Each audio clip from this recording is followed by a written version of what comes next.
The island, like other jurisdictions, is attempting to balance restarting the economy while maintaining public health in the age of COVID-19. Health Minister Senator Mary Isaac, who paid tribute to the nurses and other frontline medical staff, says their work has been instrumental in the containment strategy, but she warns the road ahead is long.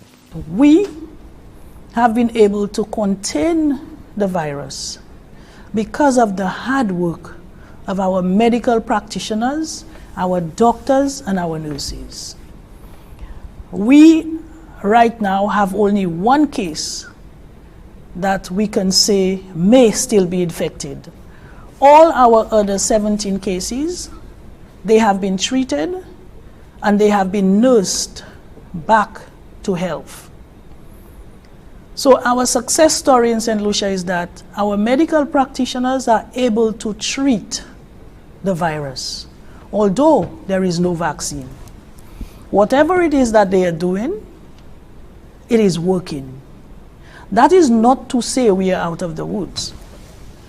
What we are saying is, because of the care, because of the medical experience and the health care that is given by our practitioners, nurses and doctors, we have been able to nurse our people back to health. Senator Isaac, who dropped by the COVID-19 Command Center for the daily briefing, concedes the virus has been more than a formidable foe. But by her estimation, so far, medical staff and other frontliners have acquitted themselves well. Apart from the unsung heroism of the frontliners, she claims technical decisions like the conversion of Victoria Hospital into a respiratory hospital has paid off. Moreover, the health minister assures the public that medical personnel are adequately equipped with supplies of protective gear buttressed by support from other sources. We have been getting a lot of assistance from our corporate partners. As you know, we have been coming here to receive a lot of the PPEs. We had courts donating.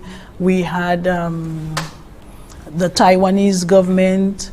We've had quite a few, and then we had the telephone where we had more people donating and assisting the Ministry of Health in terms of providing the necessary PPEs and so on. So we have not at any point had a shortage of PPEs to protect our nurses and our first responders, our frontline workers. We have maintained the numbers in terms of protective gear that we need to ensure that our nurses and doctors were always protected at all times. As officials seek to get a grapple on the local epidemic, a gradual reopening of the economy is underway, albeit a measured approach to stave off a resurgent wave. According to Isaac, the Prime Minister's and the Cabinet's pronouncements and policies are guided and shaped by technical advice. That technical team decides on what it is, the recommendations that they make to the Cabinet of Ministers. And it is based on these recommendations that the Cabinet of Ministers then agree what has to open and what has to remain closed on a gradual basis. The latest relaxation of lockdown measures and prying opening the door ajar to more economic activity came with the reinstatement of liquor licenses. The minister says maintaining the quarantine protocols are critical to averting a reimposition of crippling lockdown measures. I am saying now, as we gradually open the economy, people will start going back to work, but we have to maintain the protocols. We have to keep our mask on, we have to maintain social distancing, and we have to ensure that if we are not feeling well, we are sick, go see a doctor, report yourself. Do not infect other people if you are not well. So these are some of the things that, I have to say about us reopening the economy.